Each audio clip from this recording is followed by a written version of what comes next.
And you can see the topic on your screens.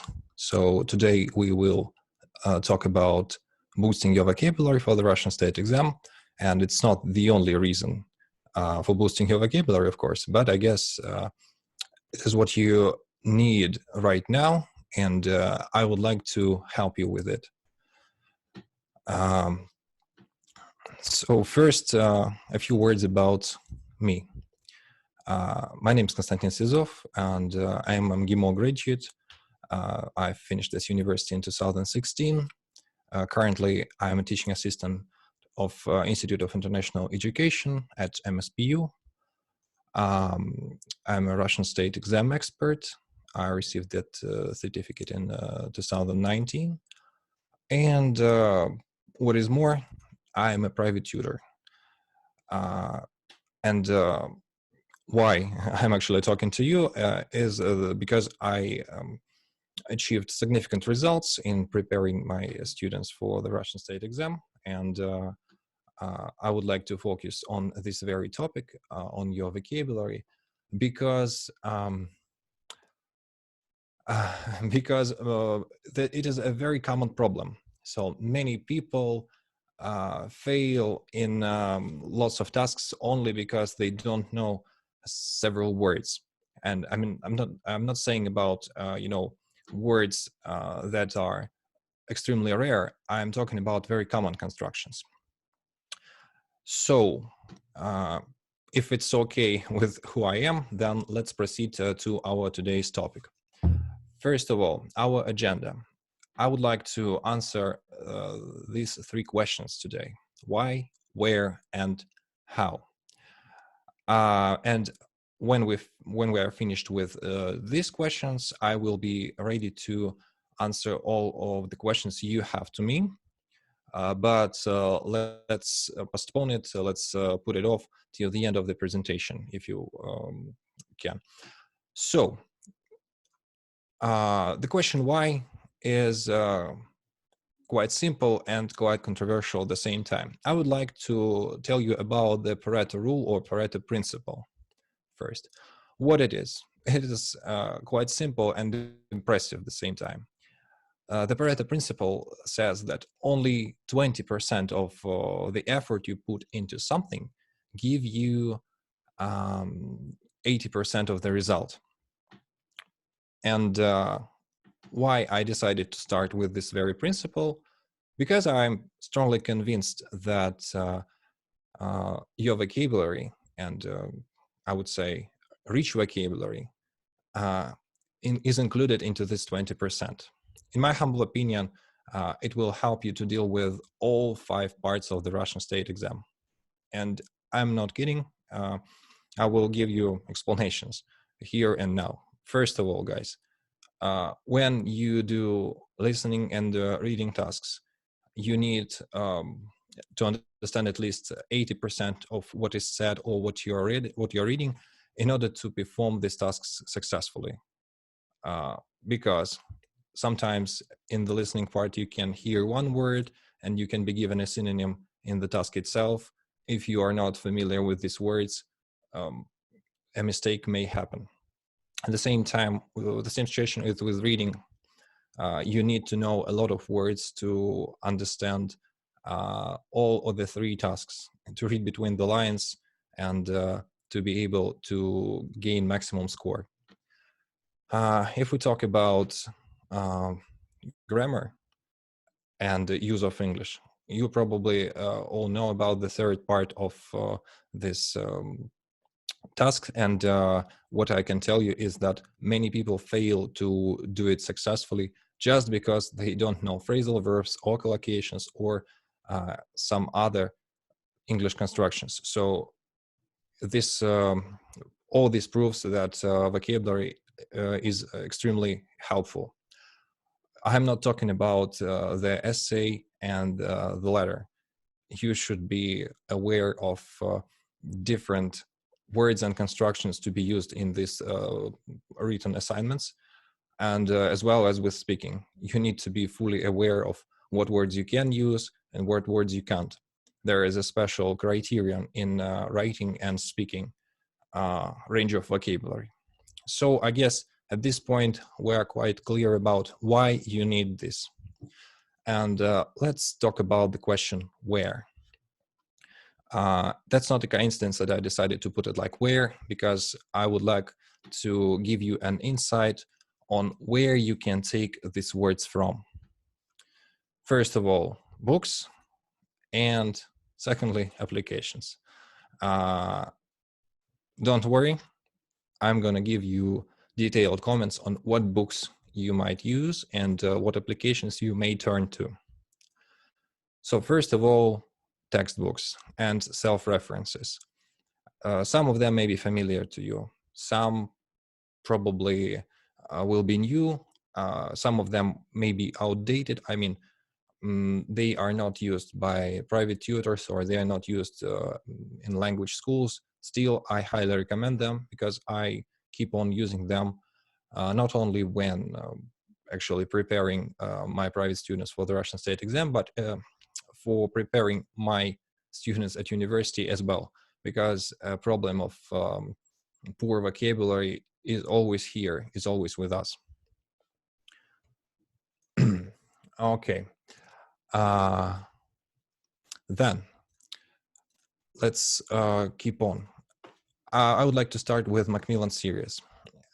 This is a very nice series of books. Here you may see an old version. Now it has survived through several editions. So all the series is aimed at preparing you for the Russian state exam.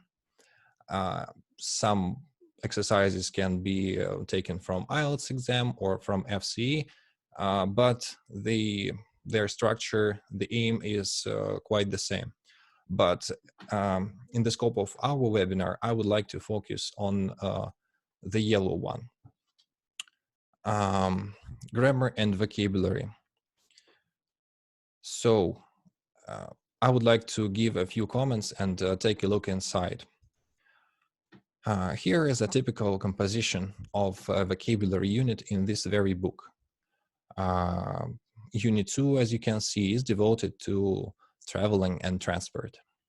What I like particularly about this book is that it doesn't limit itself only to a few collocations or phrasal verbs. It contains everything from different words and at the end of the book, you can find the differences between these words.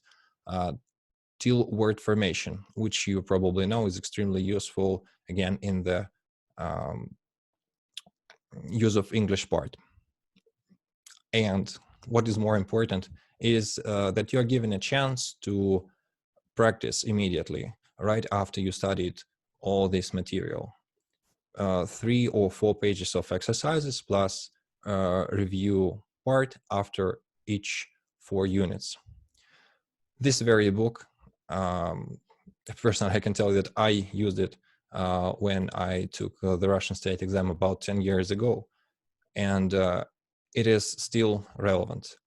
Every year, I find the words and expressions, phrasal verbs, and word formation units from this book in the Russian state exam. And I don't think that this one is going to be outdated one day. So I strongly recommend you finding and using it.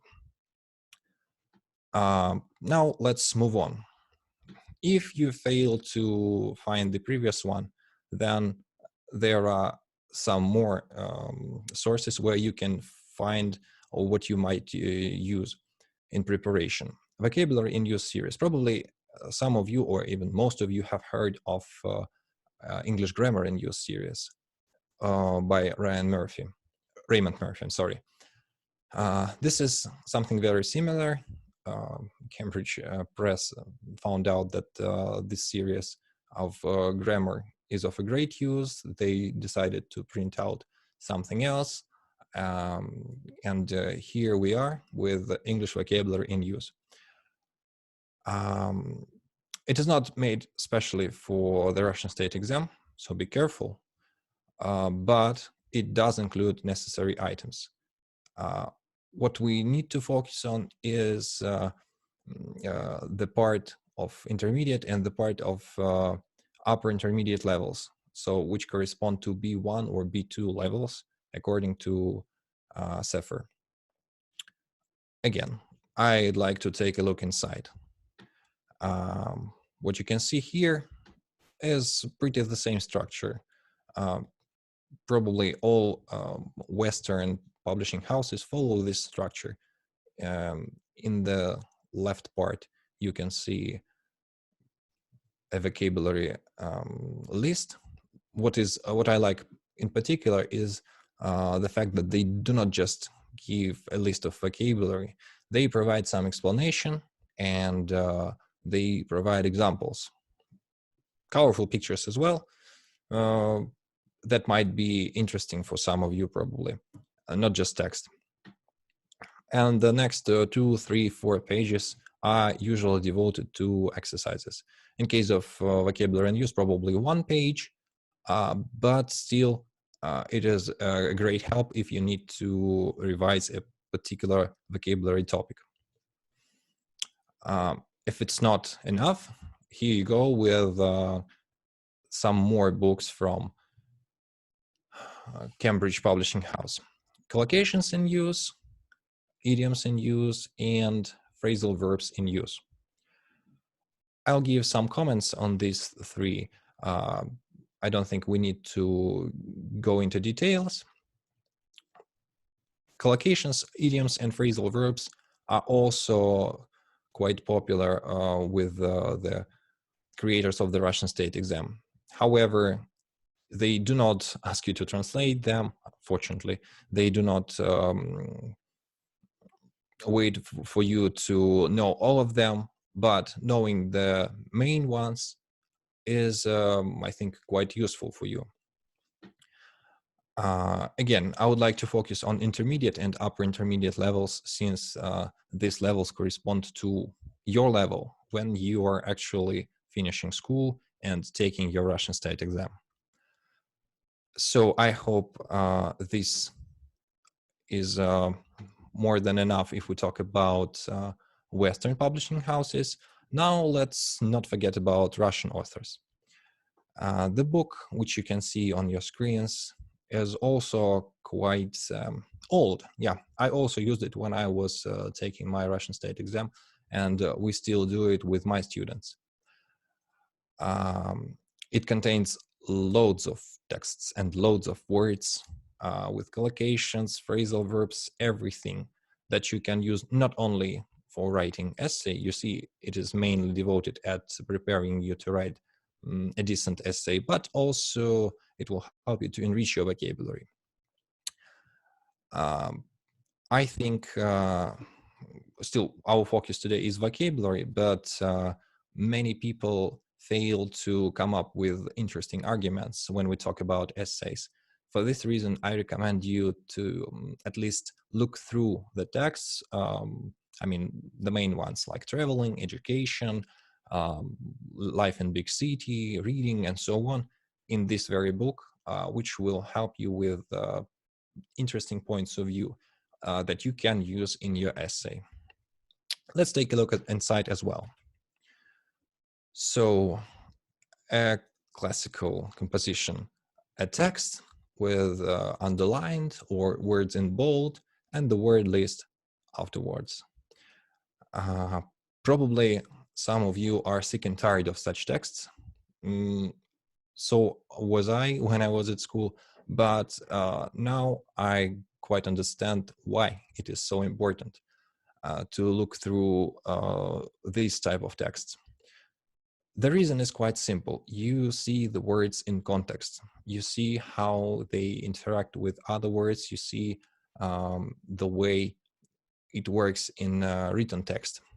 And at the same time, it can work the same way in your speech.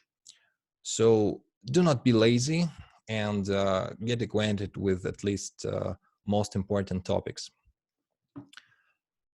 Now, let's talk about something modern. I would like to tell you about a few applications which you can download and which you can use when preparing for the Russian state exam, or when simply getting acquainted with new words and trying to enrich your vocabulary. First and foremost, Oxford English Vocabulary Trainer. A few characteristics.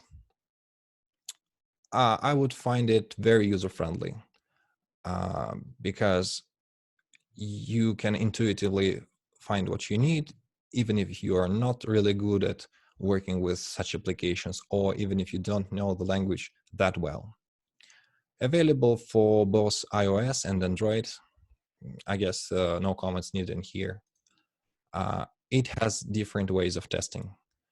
And that is the main point why I strongly recommend it. You can find the tasks which are similar to the Russian state exam, and this way to better prepare for it. It allows to see the word in context. I would like to highlight this very point because there are many applications which give you a word without anything, just a word and the translation, maybe some grammatical features. It is a way to nowhere, actually, because if you don't know with which words this one coincides, can do with, probably there is a strong chance of making a mistake. And last but not least, why I like it, but some of my students do hate it, is that it is monolingual. English only, or any other language which you want to learn. It's not just English, it can be English, French, English, Spanish, English, Chinese, English, German, whatever you like. Still, we are focusing on the Russian state exam, probably English would do. For those who do not like this one, I have an alternative, which is a memo word. Again, let's start with some characteristics. It is topical. So the words are organized according to certain topics, like, again, traveling, health, reading, countries, everything. In this way, it might be easier for you to find relevant words when writing an essay or when preparing for a particular topic to discuss. Again, it's available for iOS and Android as well. It's bilingual, so you can find the translations of any words you would like to find. It contains no extra information. Unfortunately, no tests in here, but it is not for actually testing your vocabulary, it's for remembering. As you can see, a list of cards, which says for itself. It is mostly for remembering separate words. All right, and now when I am quite through the main aspects of when we decided that we can find this information in lots of different sources, and what I said, that's not definitely all. There are plenty of websites, plenty of textbooks and self-references, which I may not even know about, but which are extremely useful when preparing for the Russian state exam. I would like to give you a few hints on how you can memorize all these words, or at least try to do so, because we all humans, we all have different types of memory.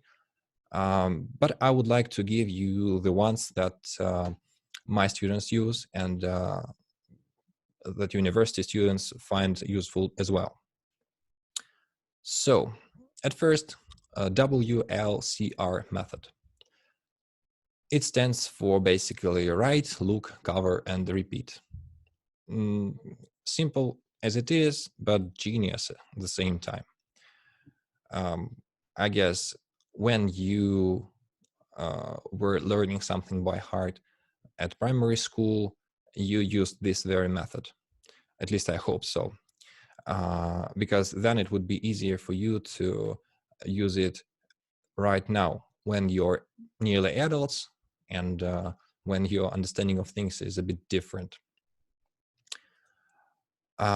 Simple but efficient. I guess the instruction is already encoded in the name of this technique, but I would like to focus on the fact that what you need to do is to repeat these words, and not just do it once, but at least 2 or 3 times. Psychologists proved that constant repetition, or at least regular repetition of words, phrases, or complete texts helps to remember it better. And if we speak about periods of time, they are also on the slide. Once you learned one word, repeat it 30 minutes after learning, then 8 hours, and then the next day. This way you make the chances of remembering it for a long time much higher. Also, you can write it on a sticky note, a word or a collocation, pin it somewhere, and this will contribute to activating all brain zones. So probably you know that we have visual memory, we have audio memory, and kinesthetic one. Pure psychology, it may seem strange at first, but it does work. The more brain zones you put into memorizing something, the better you memorize it, and the higher are chances of memorizing it for a long time. One more thing. Work in context. I think I have already mentioned this several times regarding the words, that you need to look at the words in context, not just separated from the text. I would like you also to memorize them in context. It is easier to forget separated words because no associations are created in your mind unless you try to remember it in chunks. Chunk is a short piece of text, maybe even not a complete phrase, but this phrase is typical when you try to make something meaningful. For example, any collocation is already a chunk. Do the washing up, or do homework, go home. These ones are quite easy, but when we move on further, you can actually memorize whole pieces of text. If they are put into context, and this context is meaningful, and I'm talking about the fact that this context has some sense. It's not just a number of phrases not connected with each other. Then memorization happens faster and, again, more efficiently. Another piece of advice I can give you is that you should focus on one context, on one contextual background at a time. Do not try to learn all the words in a week. It's useless. You will even forget everything. It's more likely to happen rather than you just try to focus on a particular set of words or expressions at a time. This piece of advice is quite obvious, but at the same time, many people fail to do so. One day, it is, I would say, a minimal period of time. It's better to spend 2 or 3 days. So the first day you have the time to learn it, do some exercises. The next day you have the time to repeat. And the third day, probably you have the time to actually implement it into writing or speaking. It doesn't really matter. You just use it in your productive activity. And do not forget to repeat. Yes. When being on transport, or when just taking a shower, when doing anything which doesn't make your brain work, repeat the words in context, for sure. Okay, let's move on to the last piece of advice that I can give you.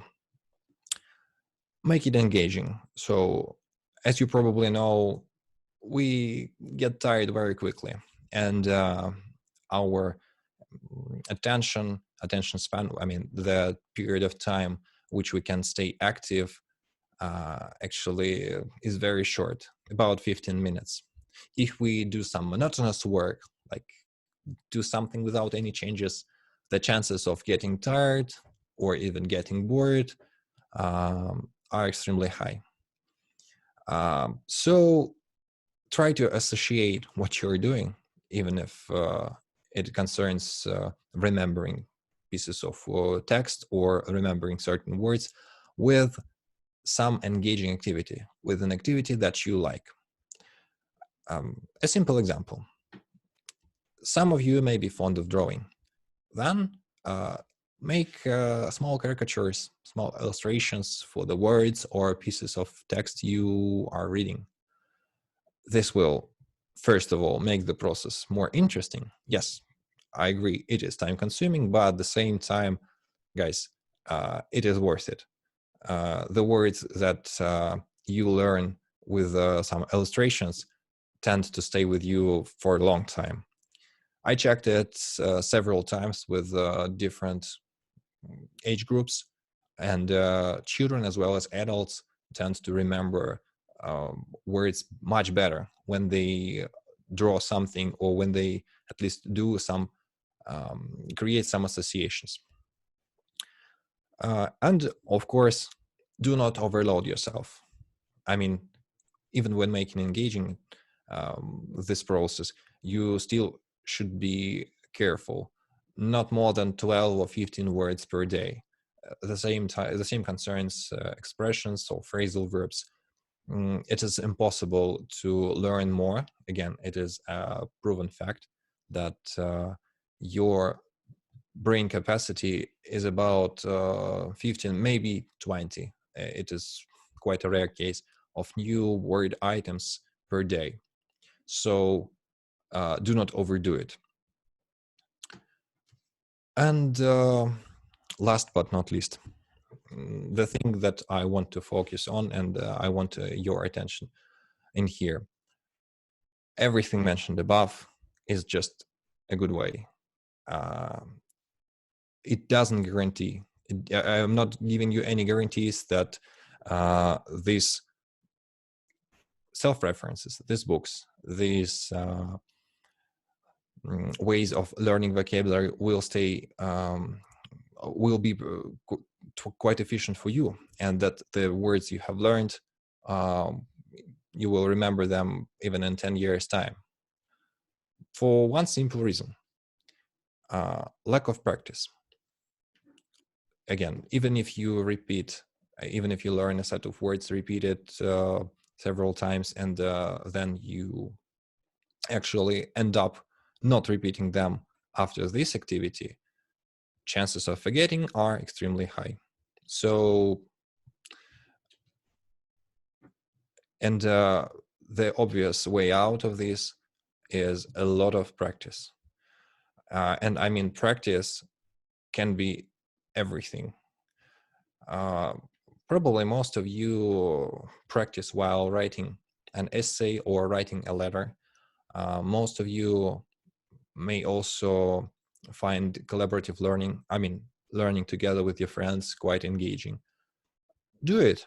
Now when we all sit at home, and me as well, we have this amount of time to spend on something useful. And I strongly recommend you to practice. So thank you. I guess that's it, what I can tell you. And now it's time for me to answer your questions. Any questions are welcome in the chat.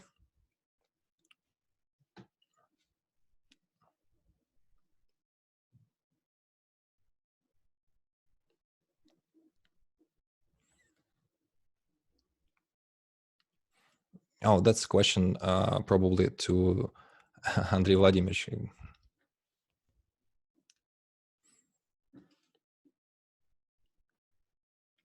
Yeah, a very nice question that I expected and decided not to include into my presentation. Films, series, games, it is original content. So it contains, let's say, quite a specific set of words. You can learn something new from it, but probably in games, films, and series, you focus more on the visuals, on the picture, rather than on what is said. And for this reason, sometimes just this is the reason why I started watching Game of Thrones in original about how many, 5 years ago, 6, I don't remember. So I can tell you that I really learned some words from it, but these words were nothing comparing to just reading any text or to maybe listening to TED Talks. Yes, TED Talks is also a way to learn something. So you can take something useful from films and series, but do not expect it to be really useful for the Russian state exam. Yeah, agree. Picture is important, plot is important too, but you can understand the main idea only from watching, even without listening to what is said. I also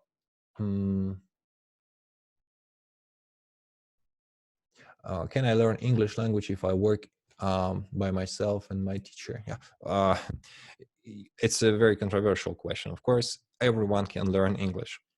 And there are self-references, the books which you can use when you study on your own without any teacher. And actually, it is quite possible to achieve certain level. There are applications where you can get a complex idea of how to learn language, like Lingualeo, probably you know, or Lingui. So there are many of them.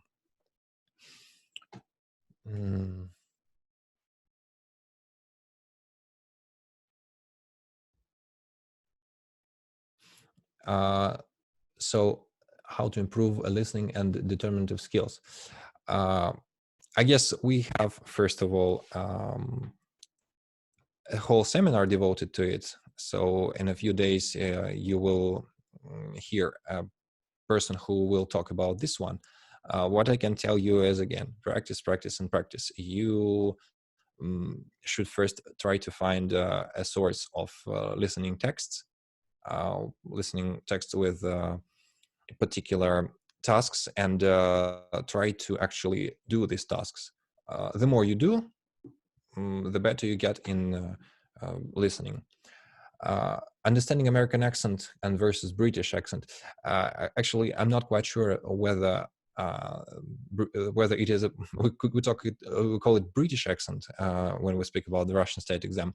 But again, practice and practice. There are slight differences in pronunciation. I'm not really sure that it should affect you so much. Maybe trying to listen to some texts not connected with the Russian state exam, but which are in received pronunciation or in this British accent, would give you a hand. Listening to Stephen Fry and Hugh Laurie's shows probably can help you. You will have fun, and at the same time, you will tune your ear to something that will help you to do this Russian state exam thing. Just a second.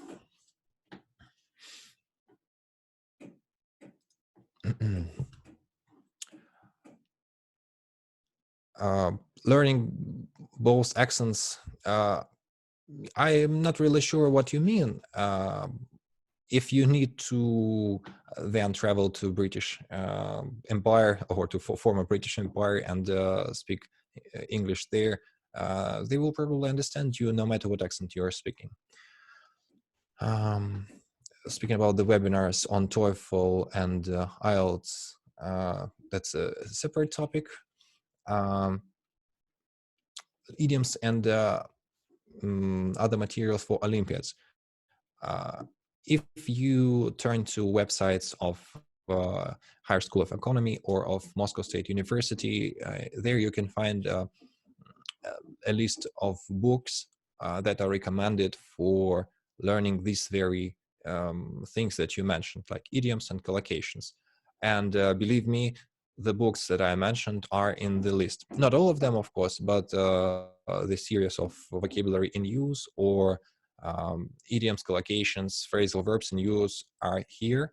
And when preparing some of my students for the Olympiads, we successfully used it as well. Speaking about the film, I can say that there are plenty of films that are worth seeing. You probably should choose the genre that you like. Then it will be better for you if you like the genre, if you like the whole concept, then you will remember more words from it.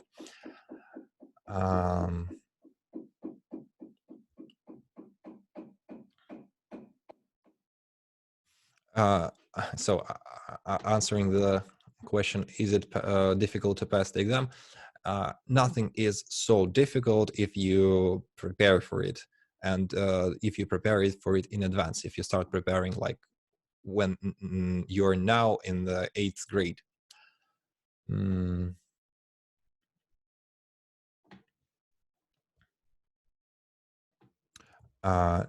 Choose the words.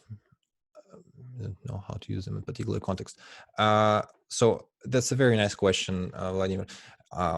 What I can tell you is that the phrase that I tell to my students of all ages and to university students as well, knowing English is not about knowing all the words and all grammar structures. It is about being able to paraphrase. So you should be able to actually say the same phrase in other words. By the way, this is something that is checked during FCE or CAE or CPE exams. They have this paraphrasing task. You're given one phrase, you need to rewrite it using some other words. I guess moving from B1 to B2 level is not about learning a certain amount of words. It's about complex preparation. So you need to be aware of certain grammar structures. And at the same time, you need to be aware of certain topics and tasks. So the higher level becomes, the more topics you should be able to talk about. Like at B1 level, you're probably limited by some everyday things. But at B2 level, you are supposed to be talking about abstract ideas like, I don't know, capital punishment, or if there is life after death. Speaking about language barrier, I guess the only way to do it is not to be able to make mistakes. Making mistakes is an absolutely natural process. And what I can tell you from my experience of traveling abroad when I was a kid and when I didn't know the language the way I know it now, they will still understand you. And that's not a problem. You just need to speak and listen to what they say, and listen to your teachers or classmates, and then slowly get better, learn some basic structures and use them.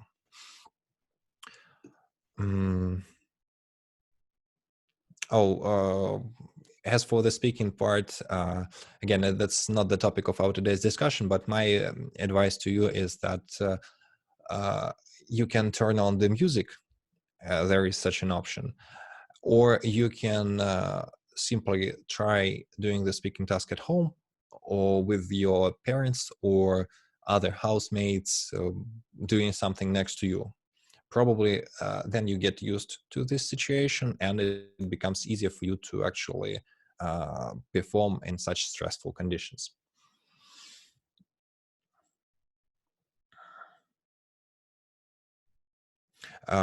So again, answering the question about the programs, you can use any programs that you find comfortable for you. The two ones which I mentioned in the presentation, Memo Word and Oxford Vocabulary Trainer, they are particularly for memorizing words.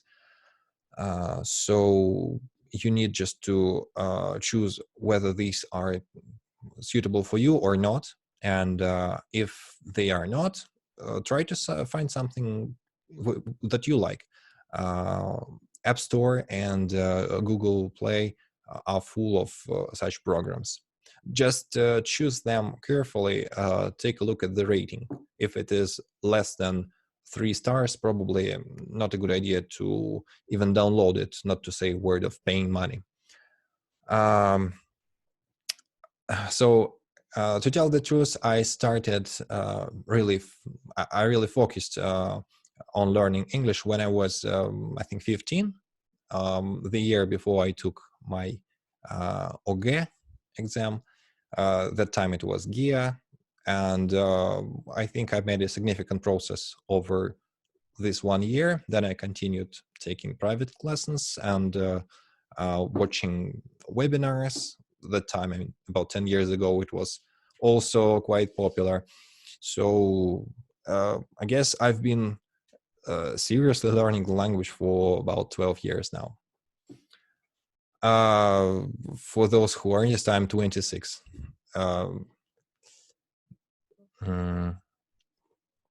So any other questions?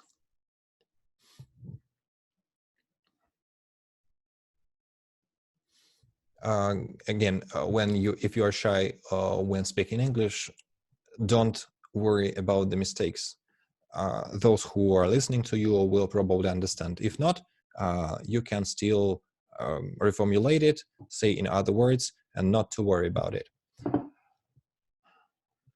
A job using knowledge of English, actually anywhere. I mean, even in our country, knowledge of English can do you a favor. What I mean, if you are a specialist in engineering or if you're a specialist in law, then still knowledge of English will give you a chance to actually read materials from Western world. And these materials may make you a better specialist. So even if you're not planning to take the Russian state exam, or even if you're not planning to connect your life with learning languages, they are still important and they are still useful.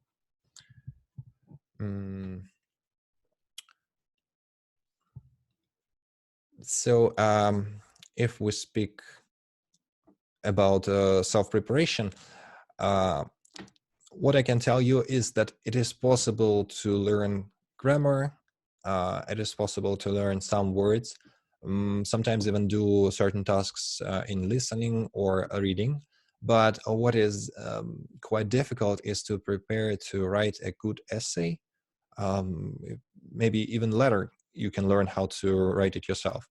It is nearly impossible to learn how to write a good essay, and it is very difficult to prepare for the speaking part. Still, the recommendations are on the website of VP. You can find them yourself. So just pay attention to them. Cambridge Dictionary or Oxford.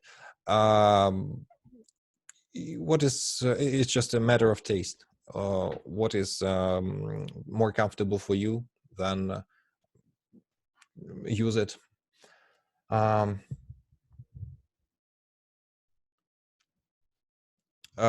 So learning to understand written language, spoken language, or learning to speak English properly.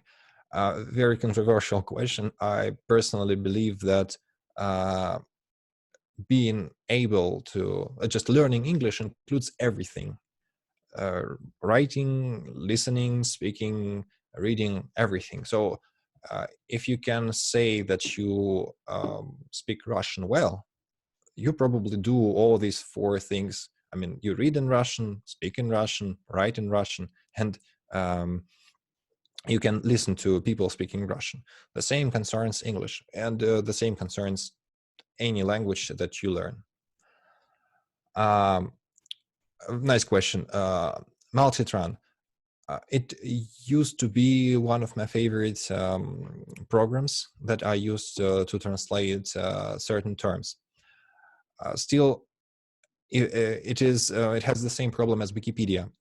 This very source is not really reliable because people can change meanings of words, and some meanings can be not that careful, not that accurate. Yeah, let's put it this way.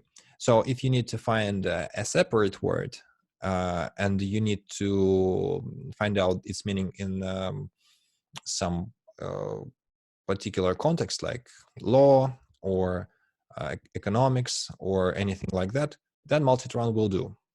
But if you want to see how these words work in context, then I strongly recommend you contextreverser.com, which where you can again find the translation of even different translations of the same word, and you will see how this word or set of words works with others. IELTS or TOEFL. Sorry, that's not my sphere of proficiency. I cannot tell you about this. I guess some of my colleagues will talk about this topic a bit later. I would say that British accent and British versions of words, yeah,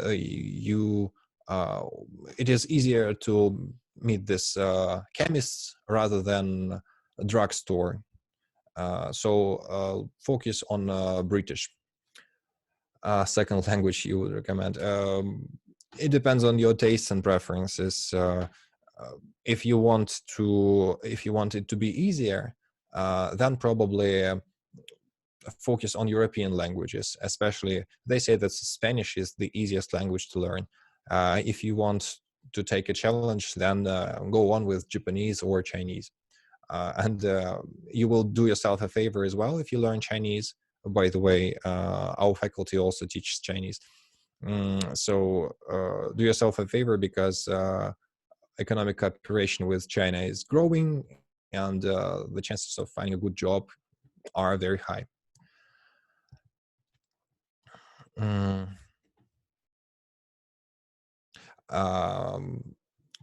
Yeah, I also had this problem because my second language back at the bachelor's degree at university was French. And after just switching from French to English was quite difficult. What I can recommend you is to try to focus on what you're doing here and now. I'm not saying that you should forget about French, but if your main goal is to successfully pass the Russian state exam, then focus on it and become a bit, abstract from the second language. So, any other questions? How not to forget other languages, especially Russian, yeah? Actually, I would say that we should bite one piece at a time. It is impossible to focus on everything. If you want to successfully pass the Russian state exam, then try to put off everything else. Because lack of concentration leads to mistakes.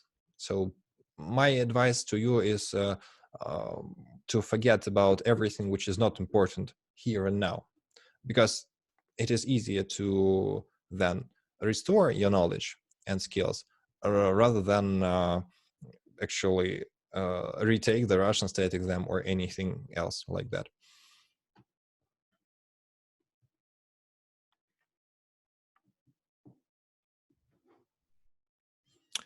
So, future learning, you mean if you mean the educational platform, future learn, or what? Or learning foreign languages in the future?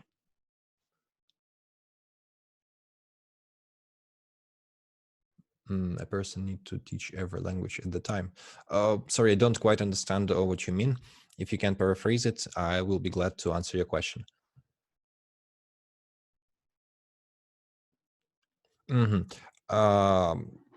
Those who have never dealt with Russian state exam preparation as teachers, they have a very challenging task to do.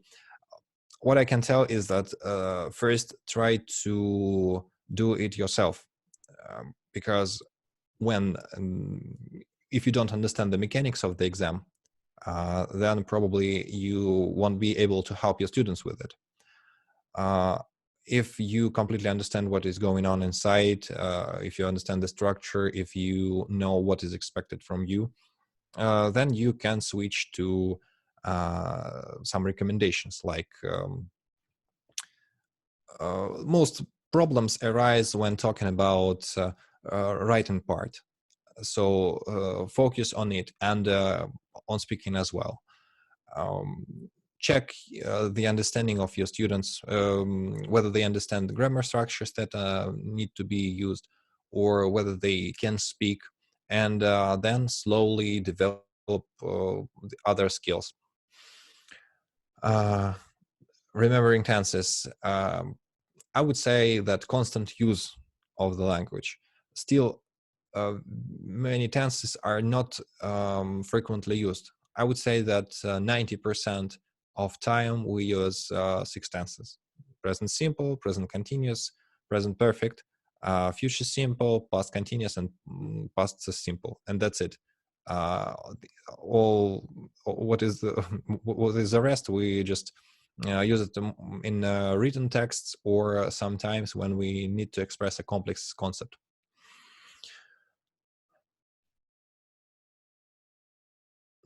Yeah, now I get your question. Personally, I'm not a person who knows 5+ languages. That is why probably it is quite difficult for me to answer your question. But I know 2, English and French. What I do to successfully perform in both of them, again, it is all about practice. These days, I do not have enough time to teach, or even I do not have people to speak to in French. What I do is simply listen to the news. I write short conspects of what is going on in the world in French, and then I try to say it aloud in order not to forget how to pronounce the words. This is quite simple, but at the same time, it works. I do it once or twice a week, and it helps me to stay at least at the same level. If we speak about the time I devoted, probably not less than 1 hour, but do not do it like 1 hour at a time. Work for 30 minutes and have a 10-minute break, then work for another 30 minutes. And if you haven't done what you had planned to do, just work for another 30 minutes. But don't forget to make breaks and don't overload yourself. Speaking about essay preparation, sorry, that's we have a particular webinar devoted to it, so just wait for my colleagues to tell you more about it. Yep, like this.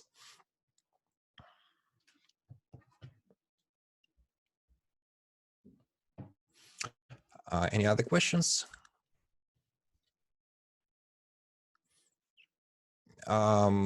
Speaking about the Institute of International Education, it is desired that you have B2 level at least.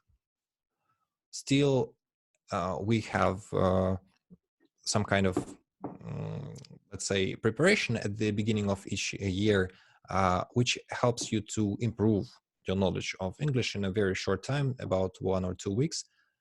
So we can also deal with B1.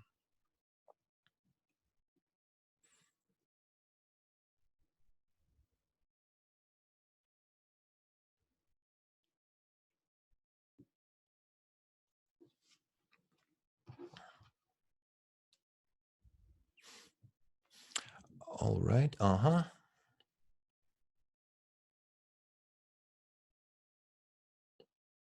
Oh, I guess that's more like a question of organization. You will be told about it by my colleagues. You see, everyone will be sent an email, so don't worry about it. Thank you so much for your participation. I hope it was really useful for you.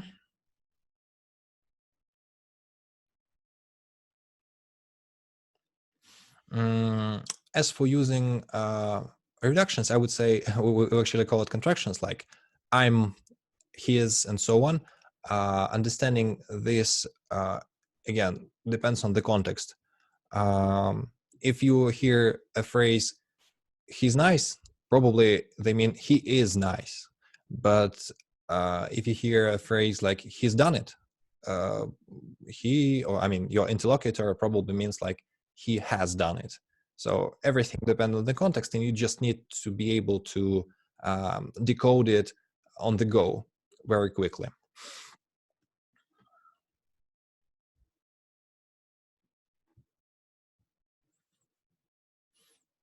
Okay, so I see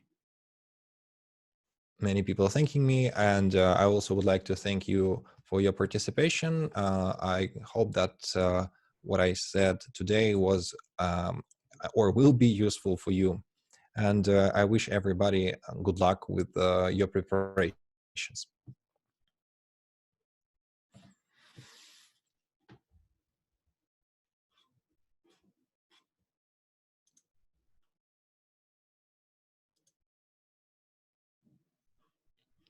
Okay, I see people saying goodbye in here. Yeah, again, I thank everybody. I wish you goodbye and good luck. So do not forget to enter the next webinar where we will talk about other topics useful for your preparations.